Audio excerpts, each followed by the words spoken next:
আমার এক ফ্রেন্ড ছিল সেনেগালের, নাম আব্দুল ফাত্তা। মিশরে আমি পড়ি, প্রথম আমি কালো লোক দেখলাম। মাগরিবের নামাজের সময় 2008-এ এপ্রিলের 21 তারিখ পৌঁছলাম। আমাদের 11 জনকে নিয়ে গেল সেন্ট্রাল মস্কে, নামাজ পড়তেছি। 100 দেশের ছাত্র নামাজ পড়ে, আল্লাহু আকবার। নামাজ পড়ে সালাম ফিরিয়ে দেখি ডান দিকে একটা মনকা, বাম দিকে নাকির কুচকুচে কালো। আমি দিছি দৌড়।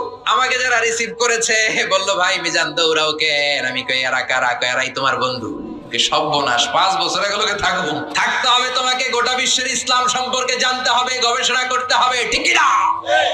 মিশতে শুরু করলাম কালোদের সাথে। কুচকুচে কালো, অনেক লম্বা, চুলগুলো এরকম বুটি বুটি হয়ে থাকে আর গুটি গুটি হয়ে থাকে। আজীবন খবরে দেখতাম, ওই যে নেলসন ম্যান্ডেলারে দেখতাম খবরে, এটিএন বাংলার খবরে দেখা যেত আফ্রিকা মানুষ। এবার সরাসরি দেখতেছি। এই ফাত্তা আমার পাশের রুমে থাকতো, তার পাশে থাকতো চাইনিজ, এরপরে পাকিস্তানি। তো এই ফাত্তা আমার রুমে ছিল ফ্রিজ, ওর রুমে ফ্রিজ নাই। ও পানি নেওয়ার জন্য, ঠান্ডা পানি নেওয়ার জন্য আমার রুমে আসতো। আমি ভয়ে ভয়ে ওর বোতল লয়ে দরজা আটকায় দিতাম। প্রথম